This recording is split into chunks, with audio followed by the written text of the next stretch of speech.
So hello friend, आने वाले video में हम लोग स्टीम टरबाइन के इंटरलॉक और प्रोटेक्शन को समझेंगे। लेकिन उससे पहले हमें ये जानना जरूरी है कि ये इंटरलॉक और प्रोटेक्शन होता क्या है। ठीक है, दोनों में क्या डिफरेंस है। सुनने में ये दोनों एक जैसे लगते हैं, ये हमारे इक्विपमेंट की सेफ्टी के लिए ही होते हैं। ठीक है, लेकिन इन दोनों में कुछ कंडीशन है, कुछ शर्त है, कुछ डिफरेंस है जिसको समझना जरूरी है, ताकि जब कभी भी इंटरलॉक और प्रोटेक्शन की बात हो तो आप ये जज कर पाए कि आपके इक्विपमेंट के लिए क्या इंटरलॉक्स हैं और क्या प्रोटेक्शन दिए गए हैं। ओके, तो आज की इस वीडियो में हम लोग इसी के बारे में समझेंगे कि ये इंटरलॉक और प्रोटेक्शन जो होते हैं वो होते क्या है। साथ में हम लोग इन दोनों को डिफ्रेंशिएट करेंगे ताकि पूरे अच्छे से क्लियर हो पाए। तो चलिए वीडियो करते हैं स्टार्ट। तो interlock versus protection in boiler and turbine. तो हम लोग मेनली यहाँ पर जो हमारा इक्विपमेंट है वो बॉयलर एंड टरबाइन और उसके ऑक्सिलरी है। ठीक है, उसी का इंटरलॉक और प्रोटेक्शन में क्या डिफरेंस होते हैं उसके बारे में बात करेंगे। तो सब इस डिफरेंस को समझने से पहले हम लोग ये जानते हैं कि इंटरलॉक और प्रोटेक्शन क्या चीज होता है। ठीक है, तो देखिए सबसे पहली चीज कि इंटरलॉक इंटरलॉक कहने का क्या मतलब है। इंटरलॉक जैसा कि नाम से ही समझ में आ रहा है कि इंटरलॉक यानी किसी चीज से इंटरलॉक कनेक्टेड है। ठीक है, मान लीजिए किसी इक्विपमेंट को हमको चालू करना है तो उसके कुछ कंडीशन होंगे, कुछ सीक्वेंस होंगे कि ये चालू करेंगे, ये हमारा कंडीशन फुलफिल होगा तो ही हमारा इक्विपमेंट जो होगा वो स्टार्ट होगा। जैसे एक डेली लाइफ के एग्जांपल में बात करें, आपके घर में वॉशिंग मशीन अगर होगा तो वॉशिंग मशीन में आपने देखा होगा कि अगर वॉशिंग मशीन का डोर अगर आप ओपन करेंगे और चालू करेंगे तो वो चालू नहीं होगा। क्यों? क्योंकि वहां पे एक इंटरलॉक, एक कंडीशन दिया गया है, एक लॉजिकल कंडीशन है कि डोर बंद होगा तो ही आपका मशीन चालू होगा। ये किस लिए दिया गया? इक्विपमेंट के सेफ्टी के लिए, आपके सेफ्टी के लिए। ओके, ठीक उसी तरह हमारे इंडस्ट्री में जैसे बॉयलर है और टरबाइन है तो उसको भी स्टार्ट करने का एक सीक्वेंस होता है, एक कंडीशन होता है, उसी चीज को इंटरलॉक कहते हैं। अब बात करते हैं प्रोटेक्शन के बारे में। तो जैसा कि नाम से पता चल रहा है कि प्रोटेक्शन या किसी चीज को प्रोटेक्ट करना। ओके, तो मान लीजिए हमारा जैसे इक्विपमेंट चल रहा है, जैसे मैंने एग्जांपल लिया वॉशिंग मशीन का, तो वॉशिंग मशीन आपका चालू हो गया, आपने इंटरलॉक को फॉलो करके उसको चालू कर दिया। ओके, तो अब चालू हो गया और सपोज मान लीजिए वो कंटिन्यू रनिंग कर रहा, आप मान लीजिए कुछ काम दूसरे काम में बिजी हो गए और आप भूल गए उसे बंद करना, तो एक समय ऐसा आएगा कि आपका जो वॉशिंग मशीन है वो ओवरहीट होगा, या सपोज किसी कारण से ओवरहीट होने लगा तो उसमें ये प्रोटेक्शन दिया रहता है कि अगर ओवरहीट होगा तो वो मशीन जो होगा वो ऑटोमेटिक ट्रिप हो जाएगा या बंद हो जाएगा। ठीक है, तो वो जो एक लिमिट दे दिया कि इतना टेम्परेचर आने के बाद ट्रिप हो जाएगा या बंद हो जाएगा, उसी चीज को कहते हैं प्रोटेक्शन। और ये किसके लिए? ताकि आपका इक्विपमेंट जो है वो डैमेज ना हो। तो डैमेज होने से बचाने के लिए प्रोटेक्शन लगाया जाता है और सही प्रोसेस फॉलो हो ताकि फ्यूचर में या स्टार्ट करने के दौरान हमारा कोई इक्विपमेंट का कोई डैमेज ना हो जाए, इक्विपमेंट हमारा सेफ रहे, कोई अनसेफ एक्ट ना हो, इसलिए इंटरलॉक दिए रहते हैं। यहाँ पर हम लोग बॉयलर और टरबाइन का बात करेंगे। ठीक उसी तरह जैसे बॉयलर और टरबाइन में मान लीजिए कोई इक्विपमेंट है जिसमें बियरिंग लगे हुए हैं,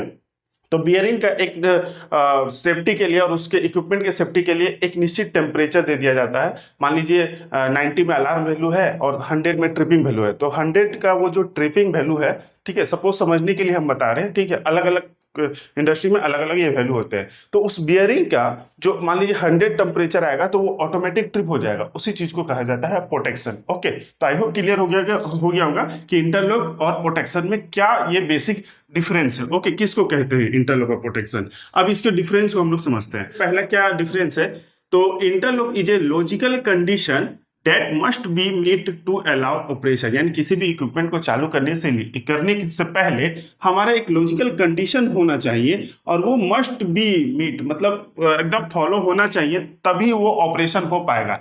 जैसे एक सीएबीसी बॉयलर का एग्जांपल लेते हैं, तो सीएबीसी बॉयलर में आप देखे होंगे पहले आईडी फैन चालू होता है, फिर वाल्व डोर होता है, जहां फिर एसए होता है, फिर पीए होता है।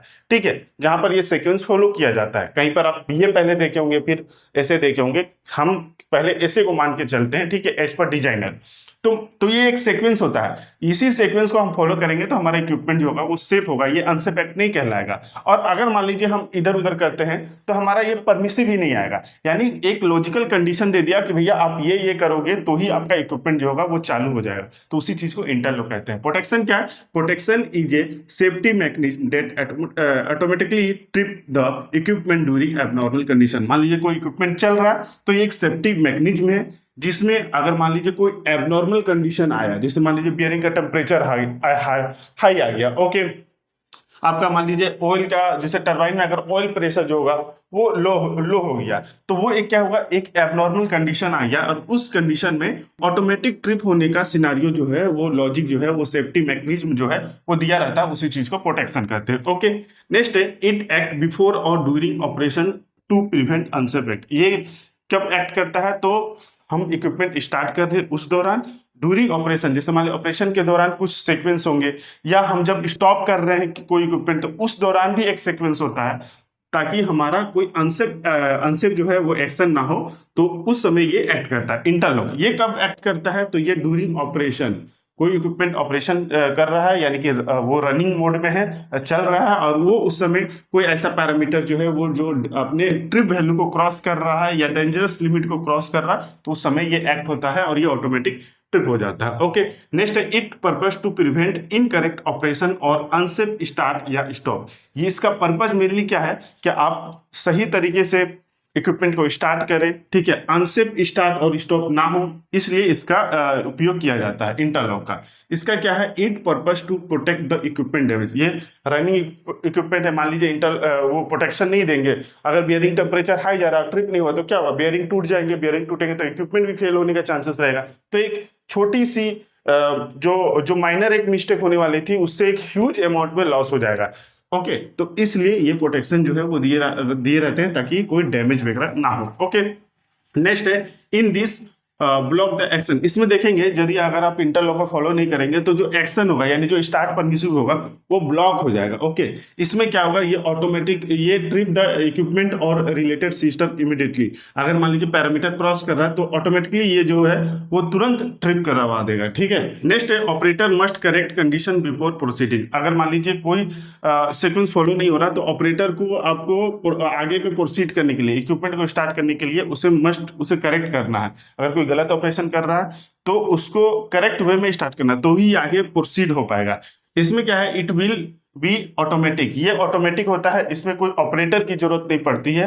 अगर इसमें कोई पैरामीटर एबनॉर्मल होगा, तो ये ऑटोमेटिक ही एक्ट कर जाएगा। नेक्स्ट इसके एग्जांपल का बात कर लेते हैं। तो जैसे मान लीजिए हम टरबाइन का यहाँ पे बात कर रहे हैं, तो टरबाइन में जैसे मान लीजिए आपका वैक्यूम लो है, यानी कि वैक्यूम नहीं आ रहा, तो उस कंडीशन में आपका टरबाइन जो है वो स्टार्ट नहीं होगा। ठीक है, यानी कि ये एक सीक्वेंस है कि पहले तो आपका वैक्यूम होना चाहिए, तो ही आपका टरबाइन जो है वो स्टार्ट होगा। तो उस कंडीशन को हम लोग कहते हैं इंटरलॉक। ठीक है, और मान लीजिए आपका टरबाइन चल रहा है, अब नॉर्मल आपका वैक्यूम आपको मिल रहा है, और किसी कारण से आपका वैक्यूम ड्रॉप होता गया, ठीक है, पॉजिटिव की तरफ चलता गया, और वो एक ट्रिप वैल्यू में पहुंच गया, और आपका टरबाइन ट्रिप हो गया, तो उस कंडीशन को हम लोग प्रोटेक्शन कहते हैं। ठीक है, तो यही एक बेसिक डिफरेंस है, इसी चीज को समझना। ओके, उसी तरह यहाँ पे नेक्स्ट जो है वो हो गया ऑयल हेडर प्रेशर। ठीक, उसी अगर ऑयल हेडर प्रेशर आपको नहीं मिलेगा, तो भी आपका टरबाइन स्टार्ट नहीं होगा। ग्लैंड सीलिंग नहीं रहेगा, तो भी आपका टरबाइन स्टार्ट नहीं होगा। तो ये इंटरलॉक कहला गया। यहाँ पे एग्जांपल का बात करें, जैसे आपका टरबाइन चल रहा है, तो ओवर स्पीड हो गया, तो टरबाइन ट्रिप कर जाएगा।